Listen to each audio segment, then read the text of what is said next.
오늘은 로마서 5장 12절에서 14절 말씀, 성령으로 존재의 전환을 이루어가라, 이런 제목으로 말씀을 준비했습니다. 지난 주일은 로마서 5장 1절부터 11절 말씀 가운데서 하나님의 사람들에게, 의를 받은 사람들에게, 의롭다함을 받은 사람들의 삶에 어떤 결과가 나타나느냐, 그들의 결과로는 화목하게 되어진다, 화평이 이루어진다, 하나님과 화평이 이루어지고 그들의 삶의 화평이 이루어지고, 그리고 기쁨과 즐거움, 그리고 소망이 그들의 삶에 이루어진다. 하나님의 사랑의 열매들이 그 안에 나타난다. 그들의 삶의 결과에 대해서 이렇게 말씀을 드렸었습니다만, 오늘 로마서 5장 12절부터 14절 말씀에서는 성령으로 존재의 전환을 이루어라, 그 신분의 변화가 이루어졌다는 것을 말씀하고 있습니다. 소속의 전환이 이루어졌다. 오늘 로마서 5장 12절부터 14절 말씀, 성령으로 존재의 전환을 이루어가라, 성령으로 소속의 전환을 이루어가라, 성령으로 신분의 전환을 이루어가라, 이런 말씀으로 준비했습니다. 이 하나님께서 인간이 어떤 존재인가를 말씀하고 싶어 하십니다. 이 오늘 본문에서는 인간이 어떤 존재인가를 두 가지로 말씀하십니다. 그 중에 하나는 대표자들을 통해서 말씀하시는데, 한 사람 아담을 선정을 합니다. 아담 안에 있는 사람, 어떤 사람인가. 그리고 두 번째는 오실자의 모형이라 그랬어요. 오실자, 예수 그리스도 안에 있는 사람. 이 두 가지의 모습으로 사람들을 하나님 앞에서 말씀하시고 계십니다. 아담 안에서 머물러 있는 사람들, 아담 안에 있는 사람들의 신분, 아담의 후손, 아담의 후예들은 어떤 존재인가 하는 것입니다. 이 아담의 후예들은 아담으로 모세까지 이르러 아담의 범죄와 같이 죄를 짓지 않은, 여기에 두 가지가 나오는데요. 아담으로 말미암아 죄가 들어왔다. 한 사람으로 말미암아 죄가 들어왔는데 아담으로부터 죄가 들어왔다는 것하고, 그 다음에 죄를 짓지 않은 사람이 없이 모두가 다 죄를 짓는 죄인들의 삶을 살고 있다.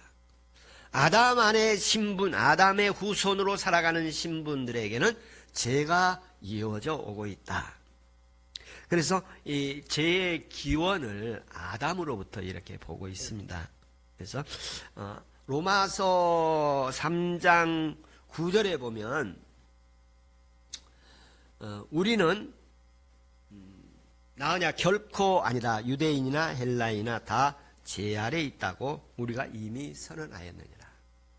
20절에서는 모든 사람이 죄 아래 있다. 23절에 모든 사람이 죄 아래 있다. 율법을 가졌더라도 율법은 죄를 깨닫게 하는 것이다. 우리가 예수 그리스도를 믿고 믿음 생활하는데, 하나님 앞에 우리가 하는 죄가 많다는 것을 늘 고백하며 사는 것으로 제가 이해를 하고 있습니다만, 그 죄 아래 있다는 것을 느끼면서 예수 그리스도로 인하여 죄사함 받은 것도 느끼고, 또 예수 그리스도로 말미암아 죄사함에서 벗어나 성령 안에 있음도 느끼기를 축원합니다. 그래서 로마서 3장 23절에 보면 모든 사람이 죄를 범했다, 이렇게 표현을 하고 있습니다. 인간이 죄 아래에 있다는 거 선언하는 건데요. 그 5장부터 8장까지는 이 죄 아래에 있던 사람이 예수 안에 있으면 어떻게 되는가 할 때 열매들을, 성령의 열매들을 맺기도 하고, 그리고 신분의 변화가 이루어진다. 그 가운데 이제 인간의 존재의 변형을 얘기를 하는 거예요. 존재의 변형, 소속의 변형, 신분의 변형을 얘기하는데, 우리가 이번에 올림픽을 이렇게 하는 걸 여러분 보셨을 거예요. 제가 올림픽 하는 걸 보면서 이 금주에 제가 드릴 수 있는 말씀 가운데 하나가 뭐냐면, 자기가 하고 싶은 운동을 계속 하고 싶어서 국적을 바꾸어 가지고 올림픽에 출전하는 사람들을 봤어요. 그래서 거기서 메달을 딴 사람도 있고 메달을 못 딴 사람도 있고 그렇습니다만, 한 가지 공통점은 뭐냐면 자기가 계속 그 운동을 하고 싶어서 그리고 올림픽 나가서 메달을 따고 싶어서 하는 그런 모습을 제가 이렇게 한편으로 보면서, 우리에게도 어디에 소속되느냐 하는 것입니다. 우리 대한민국에 소속될 수도 있고 뭐 다른 나라에 소속될 수도 있습니다만, 그리스도의 진리 안에서 보면 아담 안에 소속되어 있는가 그리스도 안에 소속되어 있는가를 알 수 있습니다. 그래서 모든 인간은 그런데 보니까, 바울이 보니까 다 아담 안에, 아담의 후손으로 살아왔고, 아담의 후손으로 살아간다는 것은 그들이 죄의 종노릇을 하고 있다는 것이고, 죄의 종노릇으로 말미암아 죄 아래 있고, 죄의 종노릇으로 인해서 그들은 사망에 이르게 되어진다 하는 것입니다. 그래서 인간은 하나님 앞에 아담 안에서 죽어가는 존재들이라는 거예요. 여기 보니까 다 죽어가는 존재. 인간은 아담 안에서 태어나서 죄인으로 살다가 죄로 말미암아 죽어가는 존재. 이것을 바울 사도가 율법 안에서 살다가 이 사실을 발견하게 되어지고, 이제 아담 안에서 사는 게 아니라, 율법 아래에 있는 게 아니라 내가 예수 그리스도 안에서 살아가는구나. 그래서 인간의 존재의 변형이 아담 안에서 그리스도로 인해서 그리스도 안에 있는 사람으로 변화되어지는 것을 말합니다. 이 부분에서 고린도전서 15장 22절에 보면 이렇게 표현되어 있습니다. 아담 안에서 모든 사람이 죽은 것 같이 그리스도 안에서 모든 사람이 삶을 얻으리라. 그리스도 안에서 삶을 얻으리라. 아담 안에서의 결과는 사망이었습니다. 그런데 그리스도 안에 들어가면 삶이라는 것입니다. 여기에 삶이라는 말은 직역을 하면 생명을 만들다는 말입니다. 영원한 생명을 만들어낸다는 말입니다. 모든 사람이 그리스도 안에 있으면 영원한 생명을 얻으리라는 것입니다. 이건 현재 의미를 가지고 있습니다. 믿고 누리고, 예수 그리스도 안에 있으면 생명을, 영생을 믿고 누리고 영원한 생명으로 들어가는 이 은혜를 보고 듣고 만나고 체험하게 된다는 것입니다. 예수 그리스도 안에 있으면 어떤 게 보이느냐 하면 아담 안에 있는 사람들이 죽어가는 영혼으로 보이고, 예수 그리스도 안에서 영생을 얻는 길로 가고 있다는 것이 보이게 되어집니다. 사망과 생명이 보이는 은혜가 있기를 바랍니다. 그런데 제가 경험한 개인적인 경험 가운데 하나는, 인간이 이 죽어가는 인간인데요, 예수 그리스도를 믿는 사람도 생명 안에, 예수 안에 있더라도 언젠가는 한번 죽는 거예요. 근데 그 죽는 마지막 순간이 되어지면 그 사망과 생명이 보일 거예요. 생명으로 가는 사람이 있고 사망으로 가는 사람이 있을 거예요. 사망으로 가는 사람은 사망으로 가지 않으려고 하고, 생명으로 가는 사람은 빨리 생명으로 가려고 하는 그 순간이 올 거예요. 그 순간에 사망으로부터 자유해지고, 죄로부터 자유해지고 영생으로 들어가는 기쁜 날이 되기를 축원합니다. 그 날을 사도 바울은 그래서 그렇게 했죠. 누구든지 그리스도 안에 있으면 새로운 피조물이라. 이전 것은 지나갔으니 보라 새 것이 되었도다. 내 영혼이 그리스도 안에서 새로운 사람이 되었다고 스스로 볼 수 있기를 바랍니다. 아마 지금 이 자리에 계신 것도 새 사람이 되었기에 여기 계신 줄로 믿습니다. 이 무더위에 여기에 할 일도 많고 힘들고 어려운 상황들에서 이 자리에 예배하고 있는 자체가 그리스도 안에서 새로운 사람들이기 때문에 여기에 계셔서 예배하고 계신 줄로 믿습니다. 그러면서 위로와 격려를 드리는데, 그리스도 안에서 내가 아담 안에서 죄로 말미암아 하나님과의 관계가 단절되어 심판받아 멸망하다 사망할 영원히 불못 속에 던져질 영혼인데, 예수님 믿고 또 이렇게 생명 안에 있게 되어서 감사하다, 이런 마음에 풍성하기를 바랍니다. 죄로 말미암아 하나님과의 관계가 단절되고 하나님과 관계가 망가지고 깨지고 파기되고 그리고 원수가 되어지고 불순종으로 하나님과의 돌이킬 수 없는 그런 파탄의 관계가 되어져서 하나님을 대적하고 불순종하고 그리고 하나님을 이렇게 대적하고 교회를 파괴하고 성도들을 박해하던 영혼들이, 성도들을 미혹하고 욕하던 영혼들이 하나님의 은혜를 받고 하나님의 자녀가 되어서 주님을 자랑하고 하나님의 기쁨이 있고 성령의 평화가 있고 기도하고 그리고 하나님의 은혜로 살아가는 역사가 있기를 축원합니다. 어떻게 하나님 앞에 이런 은혜의 세계에 들어갈 수가 있는가? 하나님 앞에 한 사람이 매우 중요합니다. 한 사람. 여러분, 한 사람 아담으로 인해서 죄가 들어왔다고 그랬어요.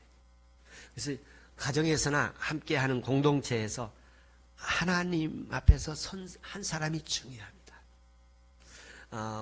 여호수아가 그런 얘기를 하죠. 국민들과 백성들과 굉장히 어려운 상황이 되었어요.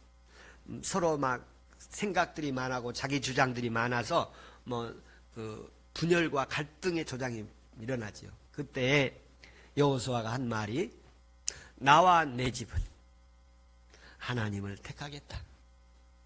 너희는 각자 옳은대로 선택을 하라. 그러면서 여호수아가 큰 결단을 한 때가 있습니다. 지금 이 시대는 하나님 앞에서 한 사람 중요합니다. 한 사람, 하나님 그 사람을 쓰는 은혜가 있기를 바랍니다. 가정에서도 믿음의 사람 한 사람 있기를 바랍니다. 그 사람을 통해서 그 가정 구원하시고 그 한 사람을 통해서 민족을 구원하고 교회를 일으키고 또 하나님의 나라를 세워가는 한 사람, 하나의 미랄 되기를 축원합니다.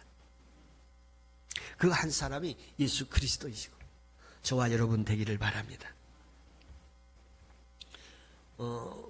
5장 12절에 보면, 그러므로 한 사람으로 말미암아 죄가 세상에 들어오고 죄로 말미암아 사망이 들어오느니 이와 같이 모든 사람이 죄를 지었으므로 사망이 모든 사람에게 이르렀더라. 이렇게 말씀하십니다. 이 말씀 가운데 여기에 몇 가지 생각이 있는데요. 요 말미암아 요것을 접속사로 보면 모든 사람이 한 사람 때문에 모든 사람이 죄를 범하게 되었다. 한 사람 때문에 죄를 범하게 됐다. 그러므로 한 사람으로 인해서 세상에 죄가 들어왔고 그 죄가 유전이 되었다. 그래서 성경에서 이제 그 죄의 유전을 얘기합니다. 인류는 다 죄의 후손들이고 제자. 이걸 누가 제일 먼저 얘기하느냐면 어거스틴이라는 사람이 제일 먼저 그 얘기를 합니다. 그래서 성경에 이 죄라는 게 이렇게 아담의 후예들은 다 이렇게 죄인들이다 이렇게 표현을 하고 있고요. 이제 반대하는 사람들도 종교 개혁자들은 그렇게 얘기를 합니다. 이 접속사로 보지 않고 이제 관계 대명사로 이렇게 보는데, 그 인간의 존재에서 하나님과의 관계가 단절되게 만들기까지 죄와 죽음 속에서 살다가 멸망하게 만드는 것이 악의 존재다. 그러니까 그 사람이 그러는 것이 아니라 그 사람을 악의 존재가 그에게 역사해서 사람이 그 악의 존재에 순종하기 때문에 그들은 악의 제후손이 된 것이다. 그렇게 표현을 하는 그런 얘기들이 있습니다. 그래서 이런 부분들에 대해서 이제 아담의 모형론이라는 이런 신학도 이렇게 나오게 되는데요. 하나님께서 한 사람으로 말미암아 죄가 들어왔고 한 사람으로 말미암아 의롭다함을 받는 이 구조는 성경에서 계속 가지고 가고 있습니다. 사도 바울도 그런 부분에 대해서 계속 이루어져 가고 있습니다. 그래서 죄가 율법 안에 있기 전에는 13절에 보면 세상에 있었으나 율법이 없었을 때에는 죄를 죄로 여기지 아니하였느니라. 3장 20절과 연결되는데요. 율법은 하나님의 백성들이 올바로 살아가도록 한 명령과 법도와 규례인데 그 율법이 없는 사람들에게는 어떻게 죄를 죄라고 물을 수가 있느냐 하는 것이거든요. 우리도 그렇죠. 죄의 법적 조항이 없으면 그게 처벌이 될 수가 없잖아요. 우리가 죄 규칙이 만들어진 다음에 그걸 적용할 수 있는 것이지 이전까지 소급해서 적용하지 못하게 하지 않습니까? 그것이 우리 일반적인 법의 상식인데 오늘 그런 부분에서 이제 바울이 이제 논쟁을 하고 있습니다. 사람이 그 죄인이라는 게 아담의 후손이기 때문에 죄인이라는 이런 논리가 있는가 하면 그 사람이 죄인의 후손으로 태어나서 죄인이기도 하지만 하나는 뭐냐면 그 사람이 죄의 존재를 늘 따르기 때문이다. 죄의 존재를 따르게. 죄의 존재의 배경에 보면 이 사망이 있지 않습니까? 사망이라는 죄의 결과가 오죠. 배경에 있는 것인데 사망이라는 것을 두면 둘째 사망이라는 것도 나오고 그 사망의 뒷모습에 보면 어두운 세력, 악의 세력, 그리고 악의 본체라고 됩니다. 이 죄의 배후에는 악의 세력이 있음을 볼 수 있어요. 그러니까 그 사람이 왜 죄인이 되어지느냐 하면 악의 세력을 추종하기 때문에 그렇다는 것입니다. 저와 여러분에게는 에베소서 1장 17절에 이렇게 말씀하고 계십니다. 우리 주 예수 그리스도의 하나님 영광이 아버지께서 지혜와 계시의 영을 너희에게 주사 주 하나님을 알게 하시고 계시의 영을 주고 성령으로 하나님을 알게 하시는 거예요. 하나니까 우리 인간의 예수 그리스도를 알고 믿게 되어지는 것은 하나님이 우리에게 계시의 영을 여서 우리를 알려주고 보여주고 확인시켜 주셔서 우리가 그걸 보고 믿게 되어짐으로 우리가 하나님 앞에 죄의 모습도 알고 의의 모습도 알게 되고 하나님을 알게 되어졌다는 것입니다. 이 은혜가 우리에게 있기를 축원합니다. 그래서 누가복음에는 그런 말씀을 하십니다. 누가복음에서는 그 베드로가 예수님을 만나지 않아요. 고기 잡는 장면인데 밤새도록 고기 잡았는데 하나도 잡지 못했어요. 그때 베드로가 깊은 곳에 그물을 던져라. 그때 말씀을 의지하여 내가 던지리이다. 그래서 이 말씀이라는 그 말 가운데 그 말에 어떤 의미가 있느냐면 레마라는 말인데 하나님이 그에게 감동을 주신 거예요. 그동안 밤새도록 못 잡았어요. 그런데 깊은 데 가서 그물을 던지라고 그러니까 지금까지 해봤는데 안 됐어요. 그런데 하나님의 말씀에 감동이 온 거예요. 그리고 했더니 고기가 많이 잡혔어요. 우리의 삶의 여정 속에서 말씀 우리가 많이 듣고 실천을 하고 이러는데요. 중요한 건 뭐냐면 감동을 받고 실천하는 은혜가 있기를 바랍니다. 감동을 받고 성령의 감동이 있어서 실천되어질 때 그곳에 하나님의 열매들이 있게 될 줄로 믿습니다. 말씀에 하나님의 감동이니까 오는데 오늘 하나님 앞에서 아담 안에 있는 사람인가 내가 오실 자의 예수 그리스도 안에 있는가에 대한 말씀의 감동이 있어야 돼요. 하나님께서 너는 내가 아담 안에서 이제 그리스도 안으로 새 사람으로 내가 신분을 전환시키노라. 너의 소속을 이제 세상에서 하나님에게로 소속을 전환시키노라. 이런 은혜가 있기를 바랍니다. 이게 회사도 이렇게 소속이 되어지면 회사가 바뀌면 소속이 바뀌잖아요. 그런 것처럼 그리스도인들도 신분이 분명하게 바뀌는 것입니다. 하나님의 은혜가 있기를 바랍니다. 그래서 아담 안의 존재인가 또 그리스도 안의 존재인가, 바울은 이 부분을 자기가 철저하게 느낀 거예요. 자기가 율법 아래에 있을 때 율법을 추종하며 살았는데, 율법이 뭐예요? 전통과 하나님의 명령과 규례와 법들 이런 것들을 따르면서 살아왔는데, 자기가 다시 예수 그리스도를 만나고 나니까 하나님이 자기에게 찾아와서 말씀하시는 걸 보니까 사람이 아담 안에 살아가는 사람과 그리스도 안에 살아가는 사람이 있구나. 저와 여러분이 그리스도 안에 살아가는 은혜가 있기를 바랍니다. 믿음의 하나님의 말씀으로 들리는 것은, 이 말씀이 하나님의 말씀으로 들리기 시작하는 것은 구원의 시작입니다. 하나님, 이 성경 말씀이 하나님의 말씀으로 들리기 시작하면 그 사람은 믿음이 시작한 것입니다. 하나님의 이 설교 말씀이 하나님의 말씀으로 들려지기 시작하면 그 사람은 믿음이 시작된 것입니다.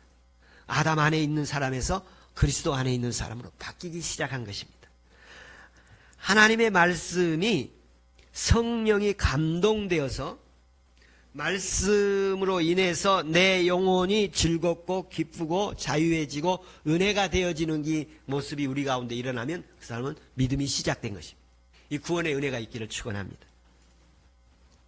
그래서 우리는 아담 안에 있는가 그리스도 안에 있는가, 이 중간은 없습니다. 둘 중에 하나입니다. 아담 안에 있는가 그리스도 안에 있는가, 이 존재가 어떤 존재인가, 한 발은 세상에 한 발은 교회, 그럴 수 없습니다. 이 중간은 없습니다. 그래서 너희가 머뭇머뭇하느냐, 성전 뜰만 받고 가느냐, 그러나 그리스도 안에 들어와 보지 못한 거예요. 오늘도 우리가 예배를 이 안에 드려서 예배당 안에서 드리는데, 이 안이 하나님의 거룩한 전이 되기를 바라고, 성령 안이시기를 바라고, 이곳에 하나님 계신 곳이기를 바라고, 하나님 만난 곳, 하나님을 찬양하는 곳, 하나님께 기도하는 곳, 은혜의 보좌 되기를 축원합니다. 그래서 이런 사람들에게 어떤 결과들의 전환점이 오느냐 하면, 하나님 앞에서 생명의 삶을 살아가게 되어집니다. 그리스도 안에서는 생명의 삶을 살아가게 돼요. 그래서 죄와 사망의 모습이 분명하게 보여요. 하나님의 의와 죄가 이렇게 구별되어서 보여지게 됩니다. 그래서 하나님의 의와 죄가 이렇게 분별되어진 것이 됩니다. 구별되어지고 분별이 되어져요. 옳고 그름이 분별되어집니다. 존재의 변화가 이루어지죠. 아군인지 적군인지를 모르는 사람들이 있다고 그런 얘기 하잖아요. 이 얘기, 아군인지 적군인지 모른다고 얘기를 하는 사람이 있는데, 여러분, 존재의 변형을 이루면 아군인지 적군인지, 옳고 그름인지, 죄인지 의로운 것인지, 믿음인지 아닌지 보여지게 되는 것입니다. 그래서 존재의 변형을 이루게 되면 죄라는 게 무엇이고 하나님의 의라는 게 무언가 알아야 돼요. 죄의 결과는 사망이고 의의 결과는 하나님이고 영생이죠. 그런가 하면 또 뭐가 있느냐 하면, 이 하나님 앞에 존재의 변형을 이루면 육신으로 살 것인가 영으로 살 것인가, 이제 굉장히 갈등이 시작되어지기 시작합니다. 육신으로 살 건가 영적으로 살 건가.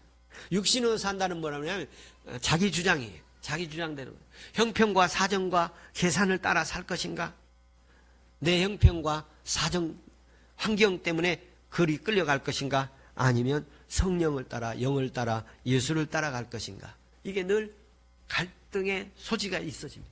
만약에 그런 갈등이 한 번도 없었다, 그럼 아직 예수 안에 있는 사람이 아니에요.